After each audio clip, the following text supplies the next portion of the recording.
Incoming transmission from Novaria. Normandy! Are you there? Repeat, requesting immediate aid! Please! Request denied. Setting new course for Caliston.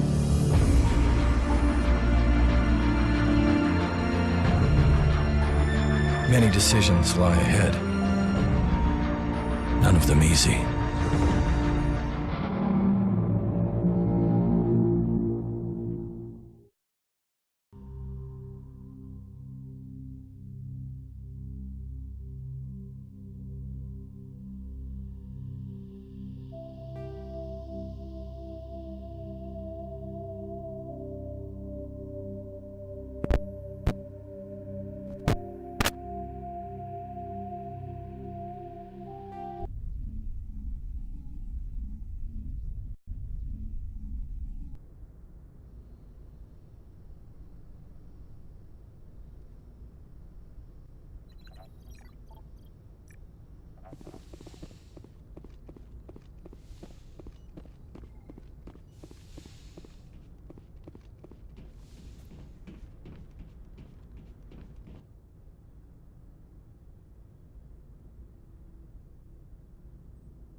Anything you need, Commander?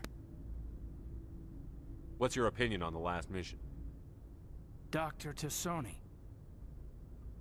Seems like a sweet girl. Easy on the eyes. I mean, if you like the bookish sort. Any intentions there, Lieutenant? No, Commander. Just art appreciation.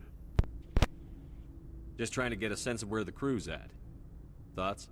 Is this an official evaluation, Commander? Or off the record? Alenko, when it's just you and me, you can consider it off the record. That's a generous attitude. Okay. I think there's something wrong with all this. This Saren is looking for records on some kind of galactic extinction, but we can't get backup from the Council? Sorry, Commander. There's writing on the wall here, but someone isn't reading it. The Council doesn't want to believe anything's wrong. I'd call it human nature, but... I hear you. It just seems like a group that's been around as long as the Council should see this coming. Sorry if I got too informal. Protocol wasn't a big focus back in Bot.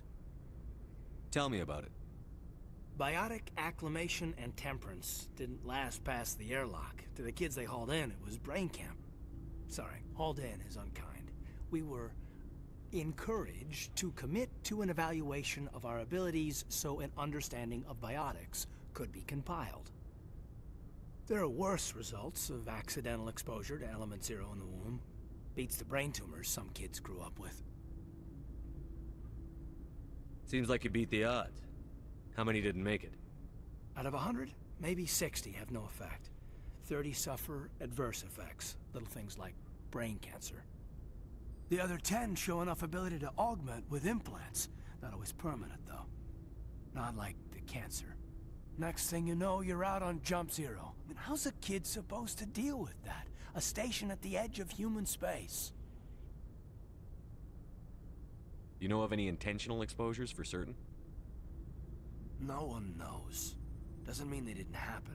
As big as the exposures were, it was hard to track down accidentals. It was different then. No one knew the potential, so there wasn't a lot of regulation. Anything Kinetics did was gold. I'm not saying they intentionally detonated drives over our outposts, but in retrospect, they were damn quick on the scene. There were other kids in the same boat, right? At least you weren't alone out there. That's true. We did have a little circle that'd get together every night before lights out. We didn't have much to do, though. It was a research platform then, and Kinetics kept Jump Zero off the extranet to prevent leaks. Then you must have had plenty of time to get to know each other. Yeah, we'd sit around and bull every night after dinner, play cards or network games. There was this girl named Rana, who had a little circle grow up around her. She was from Turkey. Her family was very rich. But she was smart and charming as hell. Beautiful, but not stuck up about it. I think you'd have liked her. Sounds like she was special to you. She was. Maybe she felt the same. But things never felt together. Training, you know. Jump Zero is Gagarin Station, right? What's it like? Yeah, that's the official name. Biggest and farthest facility we had for decades. Right on the termination shock, the outer edge of the solar system. It's where they did all the Goose Chase FTL research before we caught on to using mass effect fields. It was a sterile research platform when I was there. Jump Zero is a long way from home. What was it like? The grand gateway to humanity looks a lot better in the vids. But that's my own baggage, Commander. No bearing on this. It's a big galaxy, Lieutenant. Who knows what will come in handy? If you say so, sir. Besides, I've got my past squared away.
Shepard, what can I do for you?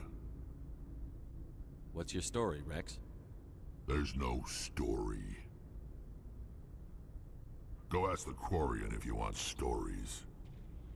You Krogan live for centuries. Don't tell me you haven't had a few interesting adventures. Well, there was this one time the Turians almost wiped out our entire race. That was fun. I heard about that. You know, they almost did the same to us. It's not the same. It seems pretty much the same to me. So your people were infected with a genetic mutation? An infection that makes only a few in 1,000 children survive birth? And I suppose it's destroying your entire species? I suppose it isn't all the same. I don't expect you to understand, but don't compare humanity's fate with the Krogan. I was just making conversation. I wasn't trying to upset you. Your ignorance doesn't upset me, Shepard. As for the Krogan, I gave up on them long ago. The genophage infected us, but it's not what's killing us. What can you tell me about the genophage? Ask the Solarians if you want details. They made it. All I know, it makes breeding nearly impossible. Thousands die in stillbirth, and most never get that far. Every Krogan is infected. Every one. And no one's rushing to find a cure. Why don't the Krogan try to find a cure? When was the last time you saw a Krogan scientist? You ask a Krogan, would he rather find a cure for the genophage or fight for credits? He'll choose fighting every time. It's just who we are, Shepard. I can't change that. Nobody can. Are your people really dying? We're sure not getting any stronger. We're too spread out. None of us are interested in staying in our own system. Lots of species have left their homes and prospered. But they go to colonize new worlds. We're not settlers. We're warriors. We want to fight. So we leave. Hire ourselves out. And most of us never go back.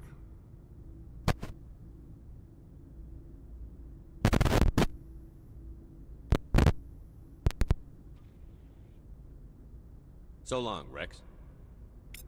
Shepard.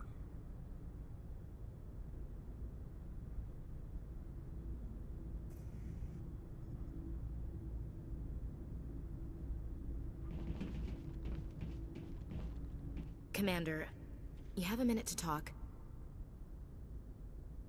Is this duty-related, Chief? No, sir.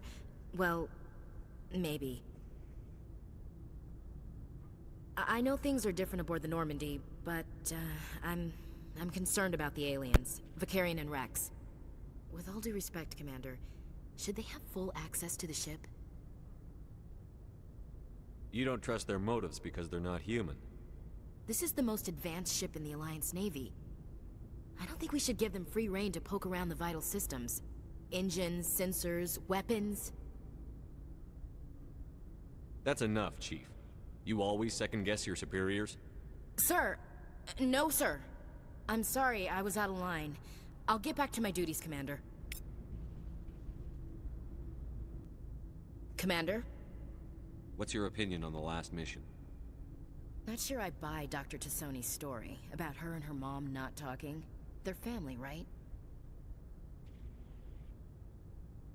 I'm not sure I believe it either. It's better to have her where we can see her. That makes sense. Too bad those ruins got destroyed. I mean, they lasted thousands of years. That's impressive. Do you have a few minutes to talk one-on-one? I'm sorry, Commander. I need to get my duties squared away. I wouldn't mind talking more later, though. Dismissed, Chief. Sir.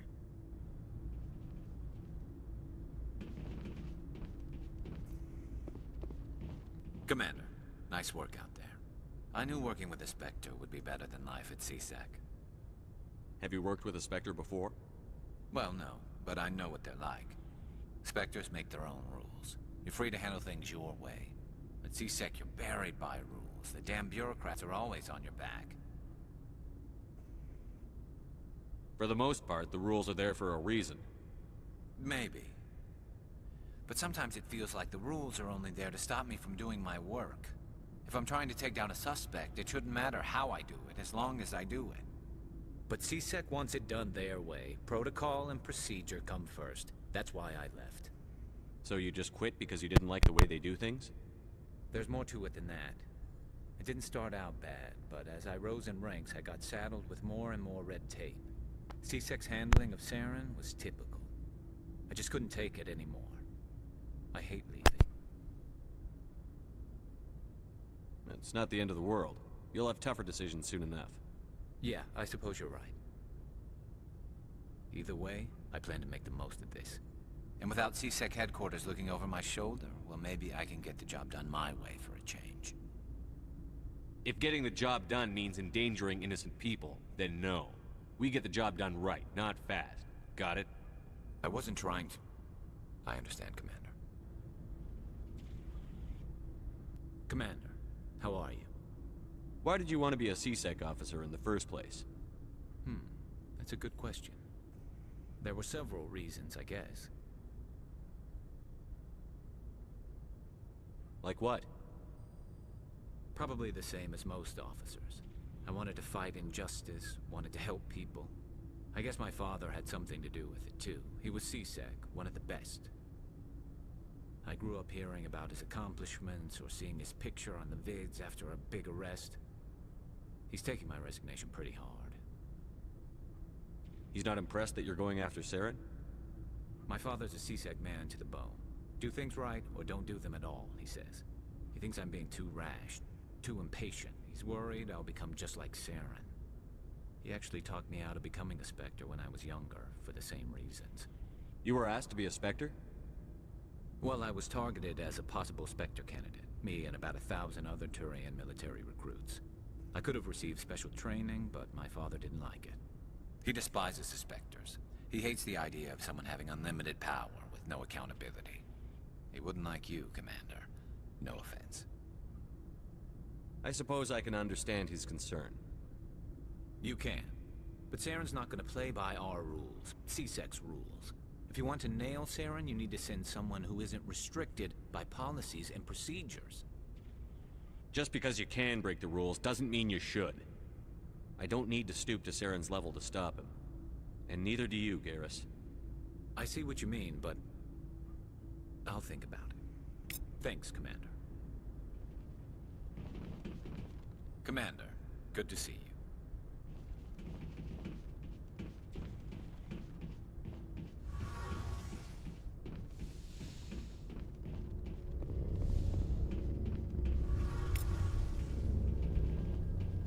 Your ship's amazing, Shepard. I've never seen a drive core like this before. I can't believe you were able to fit it into a ship this small. I'm starting to understand why you humans have been so successful. I had no idea Alliance vessels were so advanced. The Normandy's a prototype. Cutting-edge technology.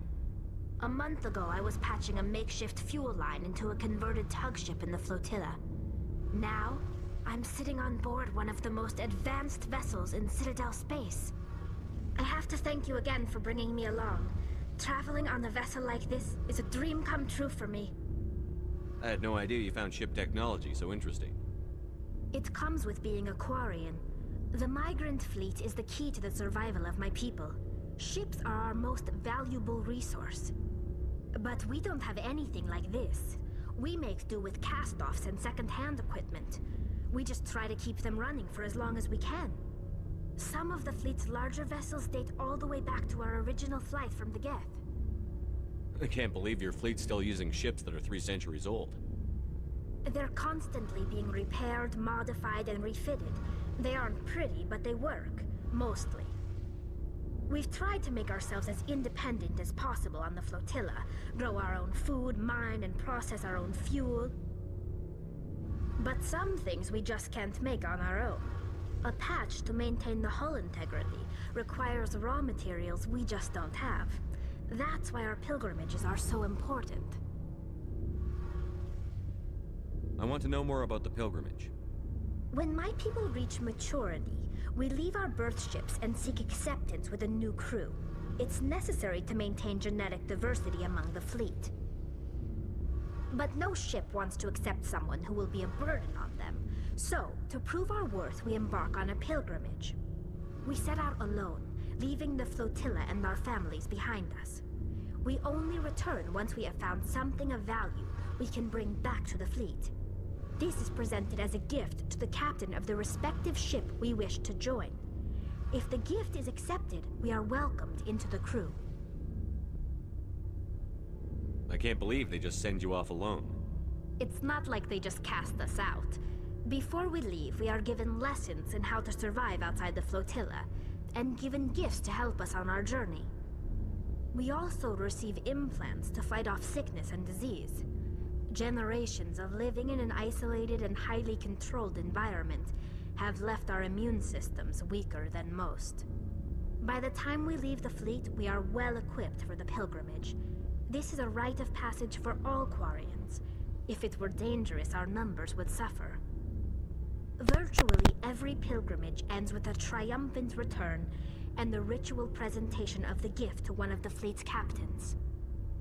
Can a captain choose to reject the gift? That doesn't happen often. Most captains are eager to increase the size of their crew. It increases their own standing in our society. Even when the gift is not particularly valuable, the captain usually accepts it out of a sense of tradition. However, there is a stigma to presenting a substandard gift. It's not the best way to make a good impression on a new community. Most pilgrims don't return until they find something worthwhile. I want to talk about something else. Like what? Tell me about your people. Our lives aren't easy. Resources are scarce, and we are constantly on the move. Everything we do must in some way contribute to the continuation of the migrant fleet. There are 17 million Quarians in the flotilla, and each of us relies on the others for survival. The bonds among my people are strong. Unfortunately, we have had to surrender many of the freedoms and civil liberties other species take for granted. What kind of freedoms? Well, it's illegal for parents to have more than one child. If our population grows too much, it would strain our resources to their breaking point. Of course, we also can't allow our numbers to become too few. If our population is in decline, the rule against single births is temporarily repealed. In extreme cases of population decline, incentives are even offered to encourage multiple births, though the Conclave hasn't had to take such measures in nearly a century. That's your government. The Conclave is our civilian branch of government. Each ship can elect a representative to serve on the Conclave and make decisions that affect the fleet as a whole. On matters that affect an individual ship, however, the captain has the final say. It's a tradition that dates back to the early days, when the fleet was governed by martial law. Fortunately, most captains nowadays are smart enough to have an elected council from their crew to give them advice and guidance. So the ultimate power rests with elected officials. In practice, the Conclave and the respective council for each ship tend to set the rules that govern our daily lives. But in theory, we are still under military jurisdiction. The 5 top-ranking military officials in the fleet serve on the Admiralty Board. These 5 have the power to overrule any decision by the Conclave in case of emergency. To do so requires unanimous agreement among the Admiralty, and they can only do this once. After that, the entire board must resign their posts. It's a safeguard that served us well. In nearly 3 centuries, the Admiralty Board has only overruled the Conclave 4 times. I want to know more about the Geth. I doubt I can tell you anything you don't already know. It's been almost 3 centuries since they drove my people into exile. All I know is the story of their origins, what they were when we created them, and how they turned on us. Interesting. The Geth were originally created to serve as an automated manual labor force. Initially, their intelligence was as limited as any VI. Over time, we made small modifications to their programming to allow them to perform more varied and complex tasks, bringing them closer and closer to true AI status. How come the Council didn't step in and stop you? This wasn't true AI research. We may have been skirting the bounds of the law, but we never did anything that was actually illegal. The changes were so insignificant, so gradual, that we were able to control them. Or so we thought. But one thing we underestimated was the power of the neural network. A million Geth thinking simultaneously created an inherently unstable matrix. So, the Geth share brain power?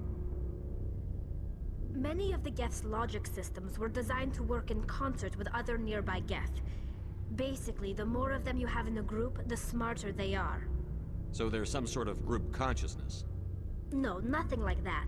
They cannot share sensory data or information. Their programming cannot handle that much simultaneous input.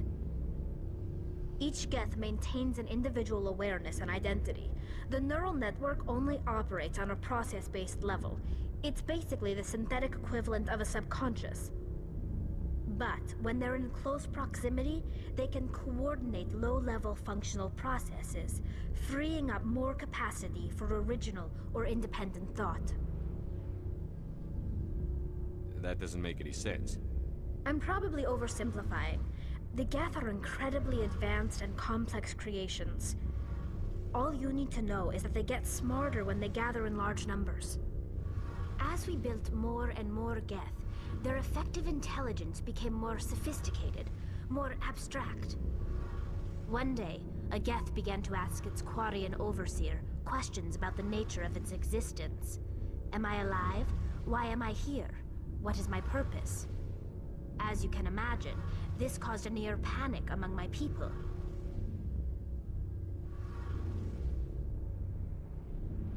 I don't see what's so bad about those questions. The Geth were created to engage in mundane, repetitive, or dangerous manual labor. That's fine for machines, but it won't satisfy a sentient being for long. The Geth were showing signs of rudimentary self-awareness and independent thought. If the Geth were intelligent, then we were essentially using them as slaves. It was inevitable the newly sentient Geth would rebel against their situation. We knew they would rise up against us, so we acted first.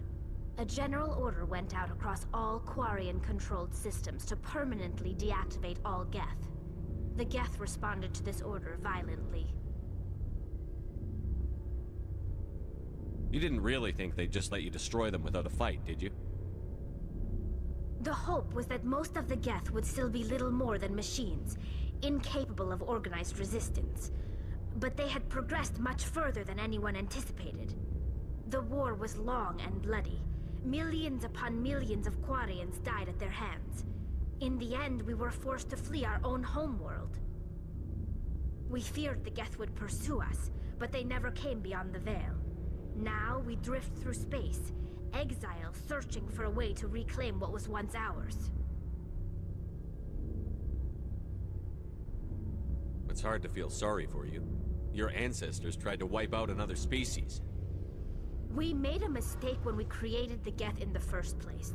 But we did not make a mistake when we went to war against them. If we had not acted, they would have wiped us out. They're a synthetic life form. They have no use for organics. None. Why do you think they cut themselves off from the rest of the galaxy? Why do you think they've killed every organic being who's ever tried to contact them? They didn't kill Saren. What does that tell you? The Geth are not innocent victims in all this. They're the enemy. They want to destroy us. Not just the Quarians. All organic life. That's why they've joined up with Saren. And that's why we have to stop him. I should go. See you later. Hey, Commander, you know that Quarian, Tally? She's been spending all her time down here asking me about our engines.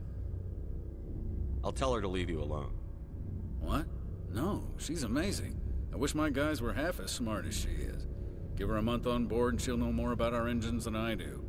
She's got a real knack for technology, that one. I can see why you wanted her to come along. I figured she'd be a real asset to the team. You got an eye for Tally, Commander, but I'm guessing that's not why you came down here. I want to know more about the Normandy. She's the best ship I've ever served on, probably the fastest vessel ever designed, and she's the only one using the new Tantalus drive core. What's so special about the Tantalus drive core? Proportionally, it's about twice the size of any other vessel. Not only are we faster, but we can run at FTL speeds longer before we have to discharge the core. Fill me in on the IES stealth systems. How does it work exactly? You can't hide a ship out in space. They emit too much heat and radiation, too easy for sensors to pick them up, unless you find a way to capture those emissions. So our stealth systems trap the energy we give off in storage sinks built into the ship itself. No emissions to give away our location. Eventually the sinks have to be vented. More than a few hours silent running and they overheat. Cook us inside our own hull. There's no way for anyone to detect us? A visual scan can still pick us up. Anyone looking out a window can see us plain as day. But you have to be pretty close to get an actual visual out in space. Most vessels rely on scanners. As long as the stealth systems are engaged, they can't see us. Not unless we accelerate to FTL speeds. Why doesn't it work with faster-than-light travel? Cranking up to FTL blue shifts our emissions, pushes them into frequencies too high to capture in the sinks. As soon as we make the jump, it's like setting off a flare. Sensors can pick up our location whenever we enter or exit FTL flight, but for short-range missions, our stealth systems are amazing, and we've got the only one. Where else have you served, Adams? If you name a class of Alliance ship, I've probably served on it. Everything from dreadnoughts and carriers right down to frigates like the Normandy. My last assignment was on the Tokyo, only a cruiser, but she was a good ship. Couldn't hold a candle to the Normandy, though. Carry on, Adams. Aye, aye, Commander.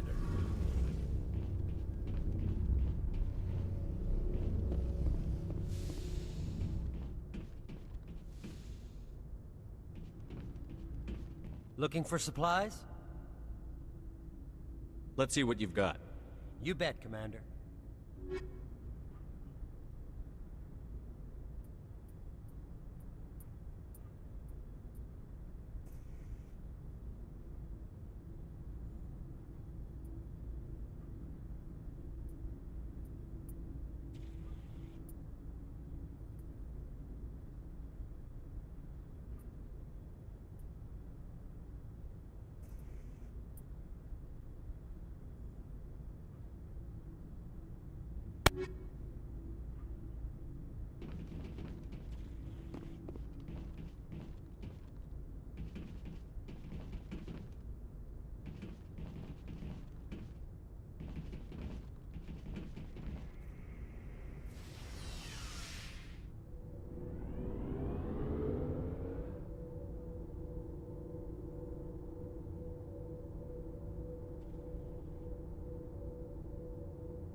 I prefer gold to silver, you know, for my medal.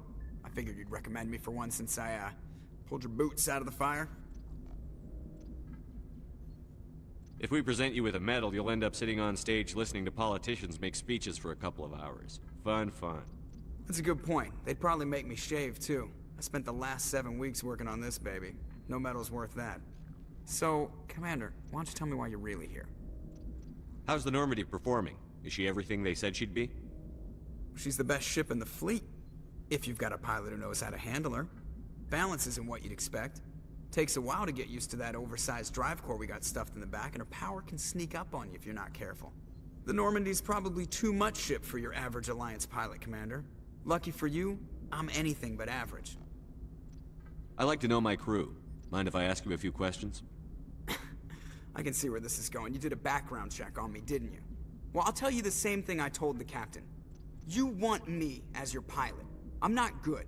I'm not even great. I am the best damn helmsman in the Alliance fleet. Top of my class in flight school, I earned that. All those commendations in my file, I earned every single one. Those weren't given to me as charity for my disease.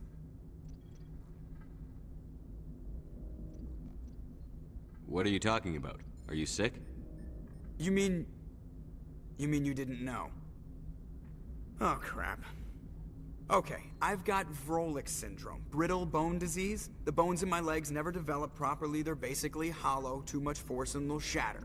Even with crutches and my leg braces, it's hard to get around. One wrong step and crack! It's very dramatic, but I've learned to manage my condition, Commander. Put the Normandy in my hands and I'll make her dance for you. Just don't ask me to get up and dance unless, you like the sound of snapping shin bones. I need to know more about this Vrolik syndrome if I'm putting my ship in your hands. Yeah, of course you do. It's an extremely rare condition. Nobody knows exactly what causes it. Genetic, maybe. It's treatable, but there's no cure. They classify my case as moderate to severe. I was born with over a dozen fractures, hip, thighs, ankles. My bones were already breaking in the womb. 100 years ago, I wouldn't have survived past my first year. Lucky for me, modern medical science has turned me into a productive member of society. You're not gonna break a bone trying to fly the ship, are you? I don't fly with my feet, Commander, so I'm fine as long as I'm in this chair. I gotta be real careful when I get up to take a piss, though. I can do my job as well as anyone on the ship. Better, actually. So don't worry about it. I'm not trying to make you uncomfortable. Let's talk about something else. Whatever you want, Commander. Why does everyone call you Joker? It's a lot shorter than saying Alliance Flight Lieutenant Jeff Moreau. Plus, I love to make little children laugh. I was just thinking how much you remind me of Santa Claus. Look, I didn't pick the name. One of the instructors in flight school used to bug me about never smiling. She started calling me Joker, and it stuck. Why didn't you ever smile? Hey, I worked my ass off in flight school, Commander. The world's not gonna hand you anything if you go around grinning like an idiot. By the end of the year, I was the best pilot in the academy. Even better than the instructors, and everybody knew it.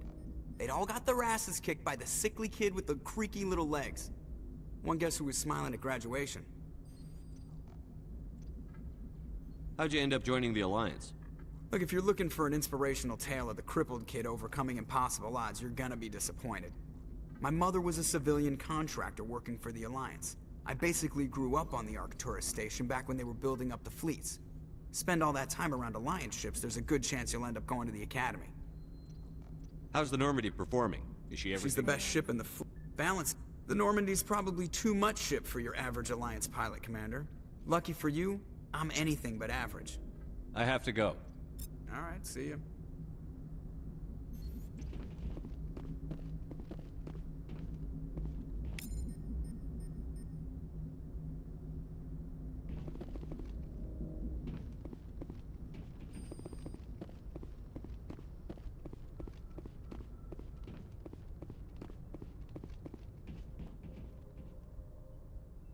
If anyone has to take over for Captain Anderson, I'm glad it's you. I'm not sure about having non-humans on our ship, though. We're all on the same team here, Presley. With all due respect, sir, that's what they said about Nihilus. Look how that turned out. I'm in charge here, Presley. I decide if we have non-humans on this vessel. Yes, sir. Understood, sir.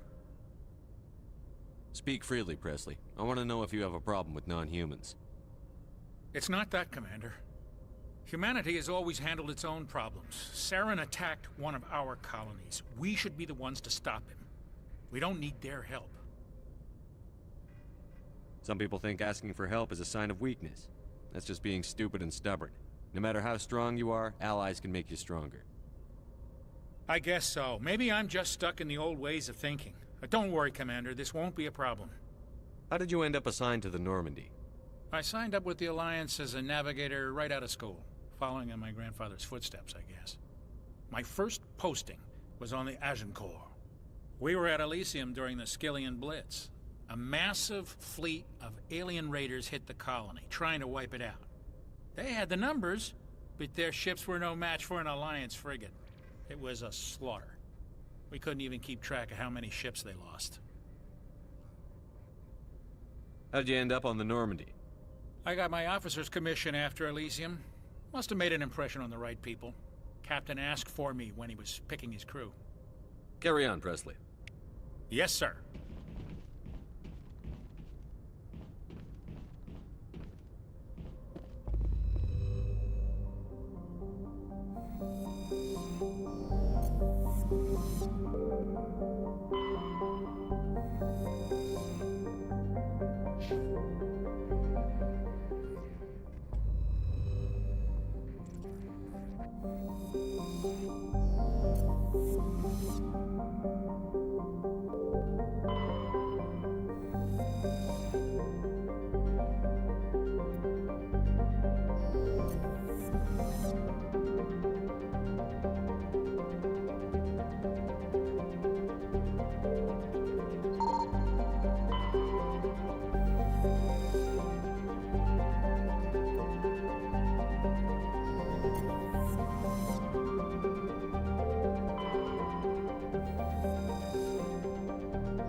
Message coming in.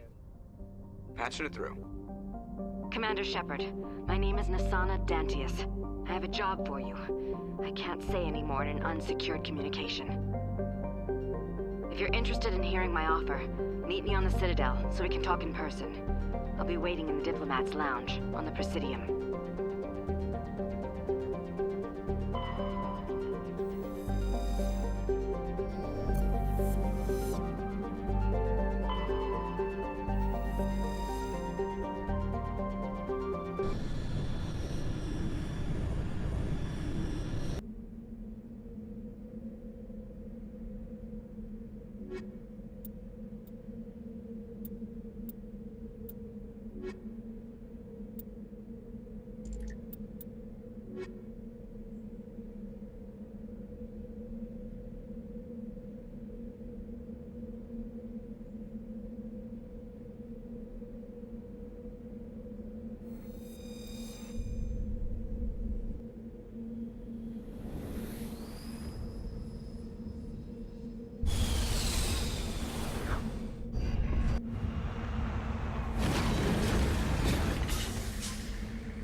his men. We need to tell him what happened here.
Hold the line!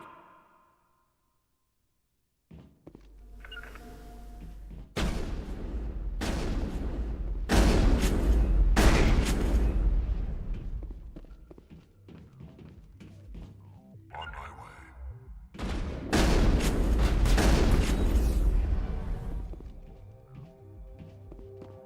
Perimeter clear.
Say the word.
I can't make it. I will destroy you! I can't make it. I'm blocked. I can't make it. Enemy is everywhere! Go, go, go! I'm blocked. Enemy is everywhere! Enemy is everywhere! Enemy is everywhere!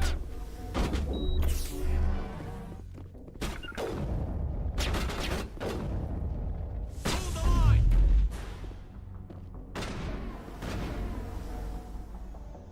Hold, go, go, go!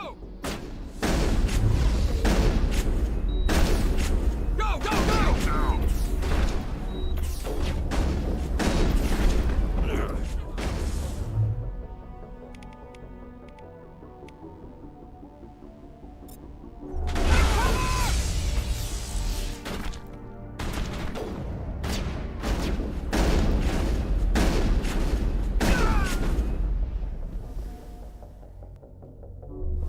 I will destroy you! I will destroy you! I will destroy you!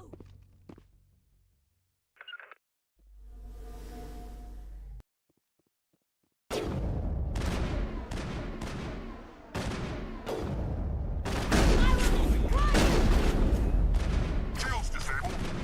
I'm on it.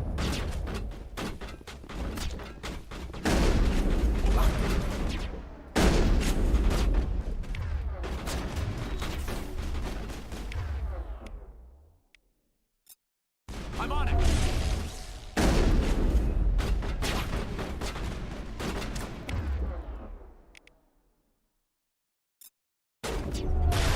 I've lost shields! Go, go, go!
Enemy is everywhere!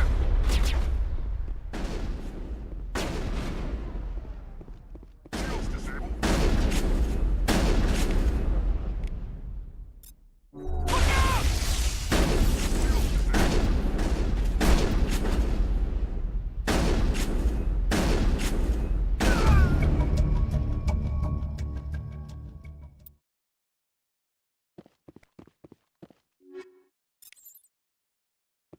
Good to go, Commander.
I'm on my way.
shields! Watch out!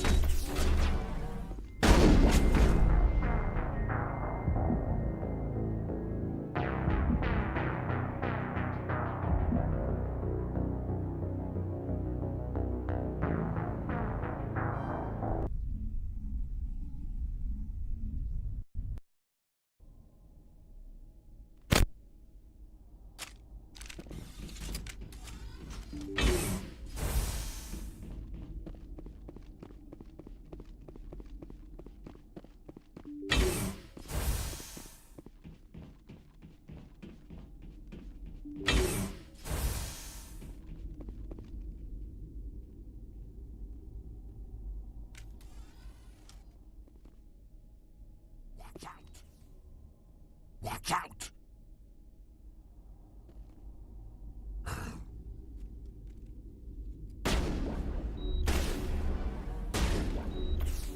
I'm on it!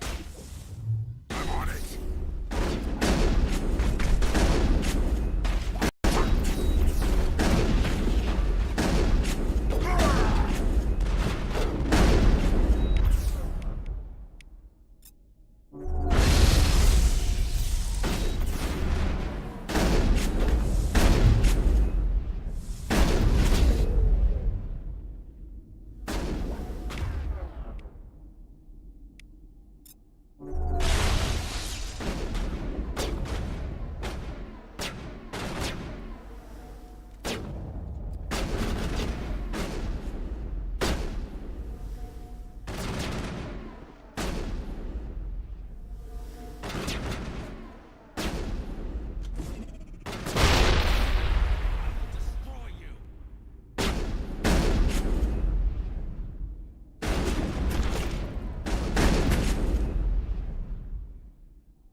Hello again, Commander Shepard.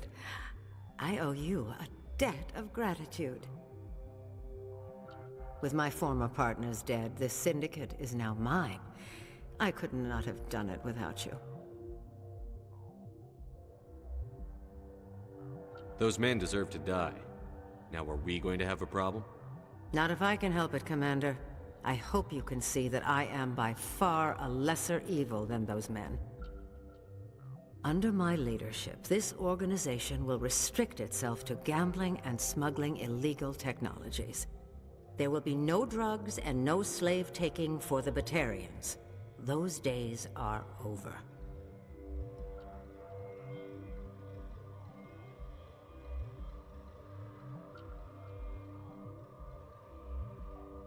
I'm giving you one chance to live through this. Shut this gang down. I I cannot believe you place such a high priority on stopping such petty, victimless crimes. If I disband the gang, I walk away freely. I have not come so far to be arrested. I would die before going to prison. I would most certainly kill before going to prison. Now, do we have a deal? You're free to go. I don't ever want to see this gang again. If I do... You won't. I'm not so foolish as to break my word to a Spectre.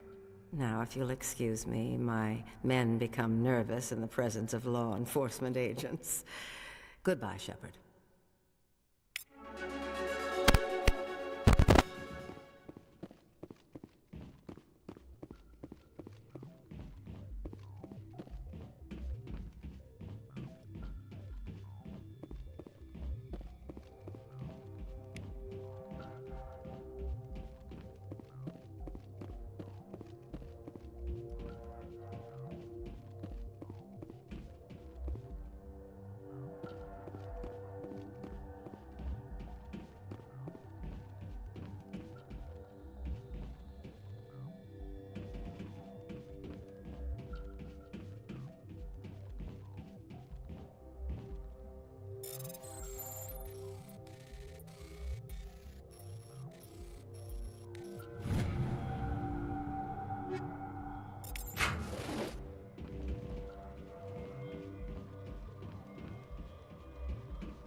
Anything you need, Commander?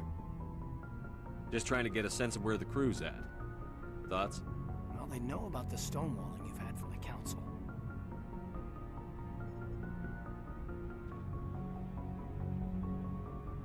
And what do they think? They're on your side. They're pissed about the resistance we're getting, especially from our side. I'll have a better handle on all of it when my head stops hurting. Another L2 flare-up. Ever thought about going back under the knife? Maybe get an upgrade? No thanks, Commander. One slip and you can't remember your own name. The L2s spike higher anyway. My abilities would drop with pain-free L3s. It'd be a cold day before I turn myself over to a Canadic subsidiary. You distrust them that much? You know the records about the biotic trading out on Jump Zero? They're all classified. Because the Alliance made mistakes. After first contact, Kinetics was set up to track Element Zero exposures and develop implants for humans.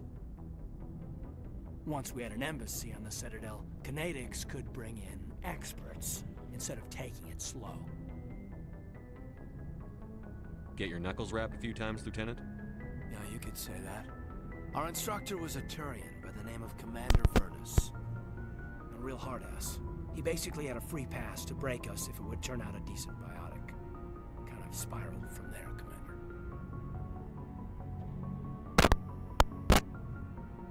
Did he ever face charges for that? He got his, yeah. But like everything else at Jump Zero, it was under the table. The less said, the better. Anyway, this is ancient stuff. I walked it off a long time ago. I should get back to my duties, Commander. We're here to make history, not rehash it. What's your opinion on the last mission? Dr. Tassoni. Seems like a sweet girl. I mean, if you like the bookish sort. Any intentions there? No, Lieutenant? Commander. We'll talk another time. Commander?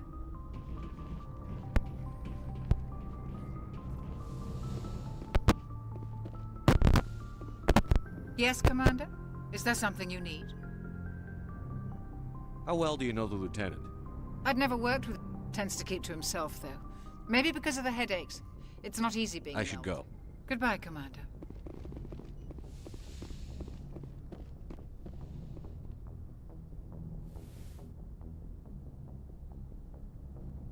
I get the feeling you want to ask me something, Commander. Maybe we could pick up where we left off. You were telling me about your interest in the Protheans. Actually, I think I was talking about my interest in you, and making a fool of myself in the process. As I said, I am not used to dealing with people, especially humans. I did not really know much about your species when we first met, Shepard. I found it hard to take humanity seriously. Your kind always seemed so rushed and high-strung.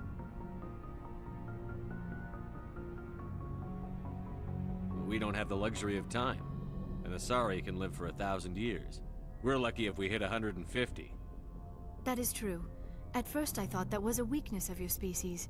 After spending time with you and your crew, however, I think it may actually be an advantage. You humans are creatures of action. You pursue your goals with an almost indomitable determination. It is an admirable trait, but also an intimidating one. You're scared of us? Unfortunately, the rest of the galaxy sees humanity as something of a bully. You run over anyone in your path to get what you want. It is up to people like you to change their minds, Shepard. Why me?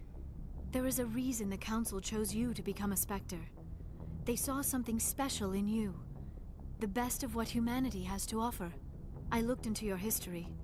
I know what happened on Akuz. The fact that you survived shows a remarkable strength. You didn't need to go behind my back. I would have told you whatever you wanted to know. I apologize, Commander. After our last conversation, I was afraid I would say something stupid again. I wanted to know more about you. To understand what made you into the man you are. There is something compelling about you, Shepard. Are you sure you're interested in me? Or is it my visions of the Protheans? I admit, your connection to the Protheans had something to do with my initial interest, but it has grown beyond that. You intrigue me, Shepard, but I was not sure if it was appropriate to act on my feelings. I thought there might already be a relationship between you and Chief Williams. My relationships are none of your business. I apologize, Commander. I did not mean to pry. I thought there was a mutual attraction between us. Obviously, I do not know as much about human relationships as I thought. No, you were right. There is something between us. I knew it, and I knew you felt it too. But does this not seem rather strange? Why do I feel so close to you? We have only known each other a short time. We are from two different species. We have almost nothing in common. This makes no sense. Quit thinking like a scientist. Logic doesn't work when it comes to relationships. Just let yourself get swept up in the storm. You make it sound so chaotic, so dangerous.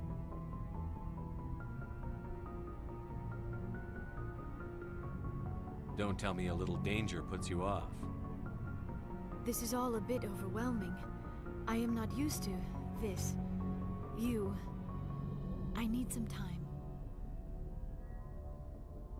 Take all the time you need, Liara. I'll be here. Thank you, Shepard. Let's just talk about something else for now. I should go.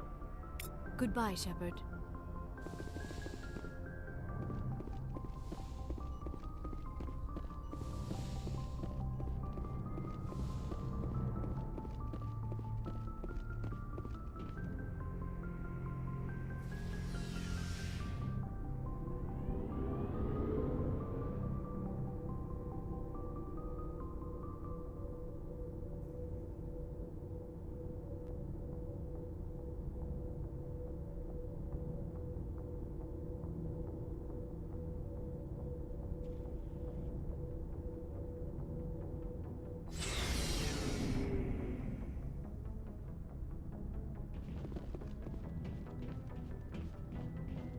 So, we've got Saren on the run. It won't be long now. Saren's good, but I'm better. Good? He's rotten. To the core. I could tell as soon as I met him. Why didn't you tell me this sooner? I would've if I thought it was important. I'll decide what's important. Now tell me how you know Saren. This was a while ago. A bunch of mercs were bragging about a job out near the edges of the Terminus systems. They said it paid well and the boss was never around to ride them. They said he was looking for more men, too. So I checked it out. I didn't know Saren was openly recruiting mercs. It wasn't that open, and he only showed his face once.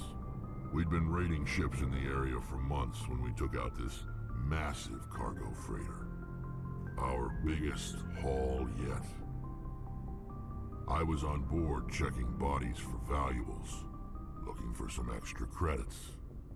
That's when I saw him. What did Saren want with the ship? I don't know what he wanted. He was just moving through the ship, watching. Couple of the mercs called him by name, but he never spoke to them. Never spoke to anyone. I had a really bad feeling about him, so I got the hell out. Didn't even wait to get paid.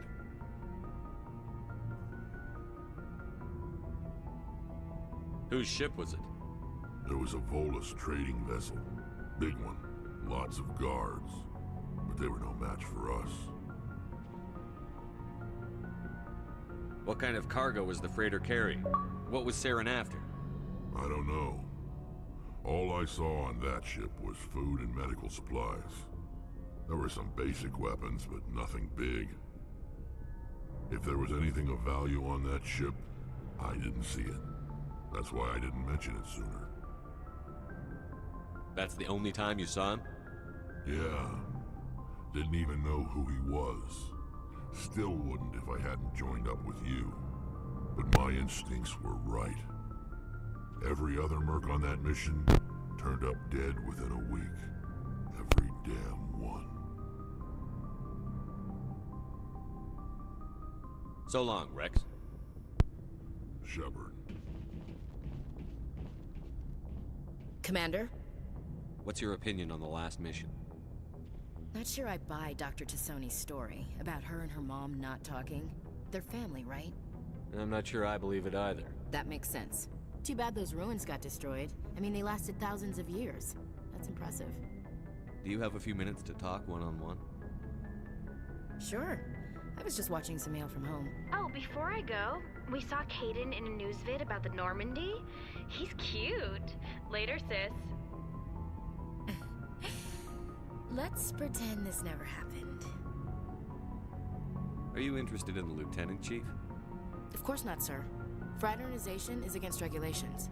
What's up? You didn't come by to eavesdrop on family mail.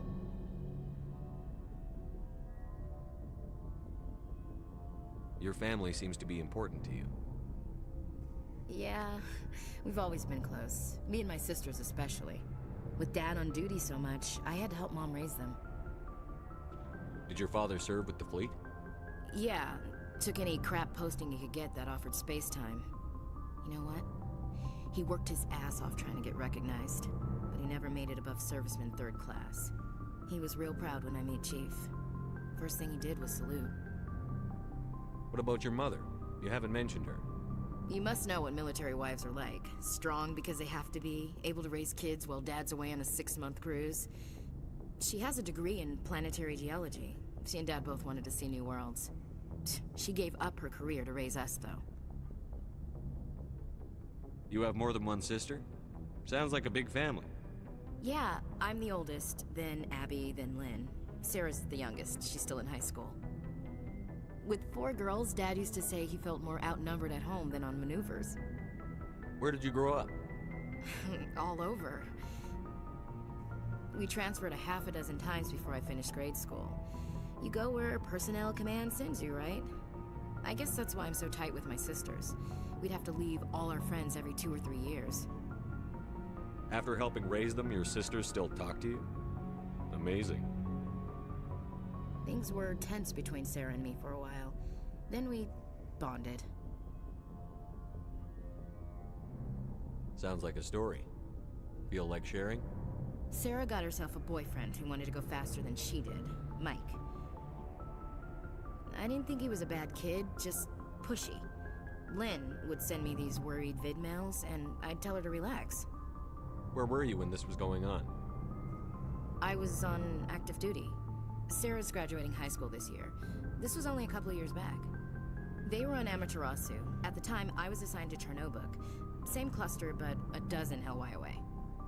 Close enough to talk regularly, too far to make it back in an emergency. I couldn't afford a fast packet flight. Sounds like that situation didn't last. Mike thought they'd go for a romantic walk in the woods, because he figured it was past time they did the deed. She levered Mike face first into a tree and left. Didn't have a scratch on her. Good thing Mom and Dad had us all learn some kind of self-defense. I took emergency leave and walked Sarah to school for a few days. Why didn't you tell the police?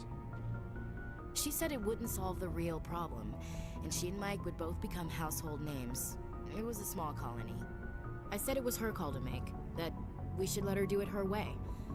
Mom was pretty pissed about that. You said all of your sisters learned self-defense? Lynn did pistol practice, but didn't like it. She's kind of nervous. Sarah took Aikido. Abby decided to learn the sword. She always was a little weird. Likes big skirts and tops you have to tie her into. They do great things to her figure, though. So, what did you learn? One of Dad's friends taught me Marine hand to hand. You traveled all the way home to walk your sister to school. It was only a dozen light years, like a day's cruise. It's not like I was going to Earth or something. My last day out, Mike was waiting for us. Sarah had told her friends, so everyone at school knew what he did. He wasn't happy. I wanted to snap him in half, but Sarah gave me this look, this let me handle it, I need to do this alone look. She kept her cool, God bless her, as he screamed in her face. She just let him vent. Then he tried to punch her. I swear, she just flowed around him. Next thing I knew, he's face down on the sidewalk, and there's blood everywhere. She cracked him in the face. Good. When he swung, she wasn't there anymore, and he fell. She helped him stop the bleeding and had me call an ambulance. She told the paramedics he fell. Before they took him to the hospital, Mike touched Sarah's arm. I thought he was gonna end up on the ground again. But he hung his head, whispered, "I'm sorry," and started crying. And she hugged him. The Williams women are a decisive bunch, Commander. We do things when we're ready. Not before, not after. Where was your father during this? Wasn't your family stationed near him? Dad always wanted to serve in space, but he wanted us to have real ground under our feet. He'd say, "Space is beautiful, but you can't raise a family there." I cannot rest from travel. I will drink life to the lees. All times I have enjoyed greatly, have suffered greatly, both with those that loved me and alone. For always roaming with a hungry heart, much have I seen and known, cities of men and manners, climates, councils, governments.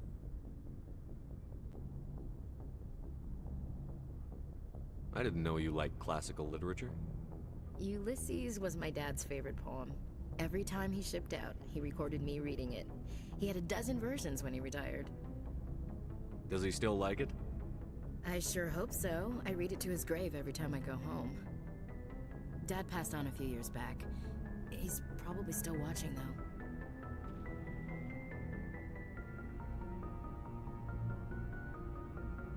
I thought you said he was dead. You know, from heaven, wherever that is. That's not a problem with you, is it? That I believe in God? Your beliefs are your business. I'm your commanding officer, not your moral compass. I appreciate that, Skipper. I should get back to my duties. Didn't mean to take up so much of your time. Do you have a few minutes to talk one-on-one? I should get back to my duties, Skipper. Rifles don't maintain themselves. Not yet, anyway. I wouldn't mind talking more later, though. Dismissed, Chief. Sir.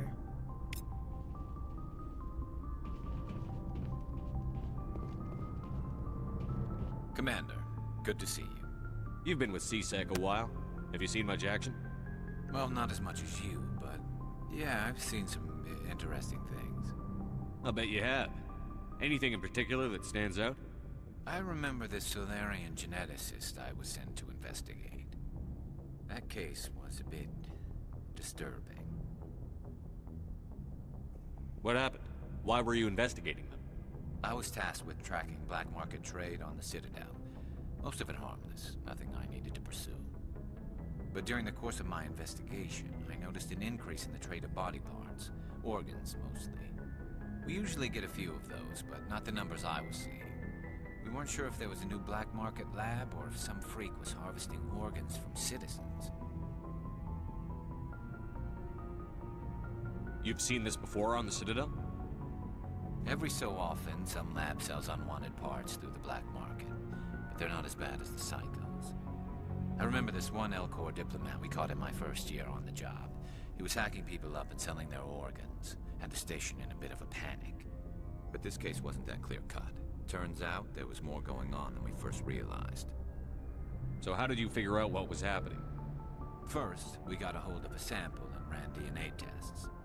The weird thing was, the match led us to a Turian who was still alive and was very convinced he'd never lost his liver.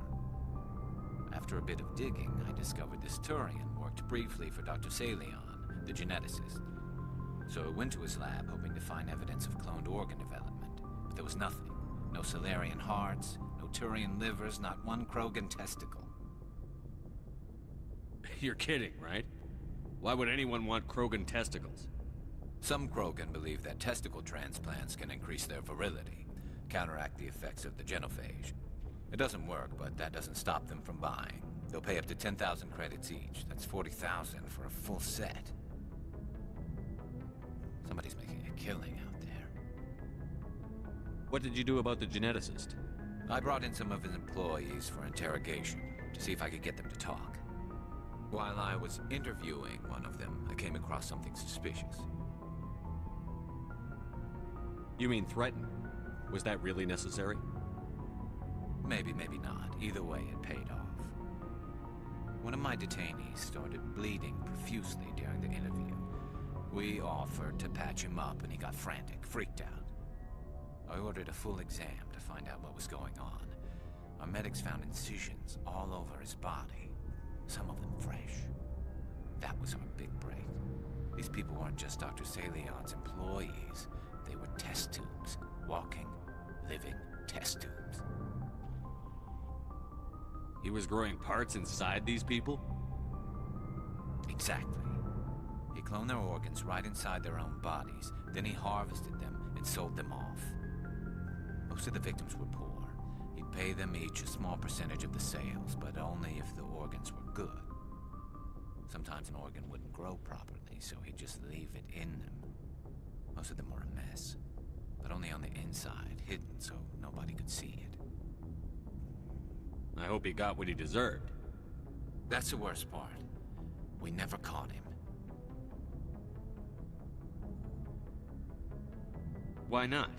What the hell happened? He ran, blew his lab, grabbed some of his employees, and headed for the nearest space dock. By the time I found out, his ship was already leaving. He threatened to kill his hostages if we tried to stop him. But you went after him anyway, right? I ordered Citadel Defense to shoot him down, but CSEC headquarters countermanded my order. They were worried about the hostages, worried about civilian casualties if the ship was destroyed so close to the Citadel. I told them those hostages were dead anyway. He just used them to make more organs, but they wouldn't listen. Well, it's not worth the risk. You pursue the vessel and disable it. That's the best choice. They sent the military after him, but he got away just the same. Yes, they did. I went to Palin and told him what I thought of him and his policies. He said if I didn't like it, I could quit. Well, I almost did. All they had to do was disable that ship, stop him from running. Maybe the hostages die, maybe they don't, but at least we stopped the bastard responsible for it all. I suppose I can see both sides. But what's done is done. I suppose. Can't waste too much time worrying about it now. Just wish I could have stopped him. That's all. Do you have any idea what happened to Dr. Salion? I sent out feelers from time to time, hoping to find something. I thought I'd found him a while back. He changed ships and changed his name to Dr. Hart, his idea of a joke, I guess. I told the military, but they weren't convinced it was him. I got the transponder frequency for his new ship, but I just can't get anyone to check it out. I'll check out the coordinates when I get a chance. I was hoping you'd say that. But Commander, take me with you when you go. If it's Salion, I want to be there when you find him. Commander,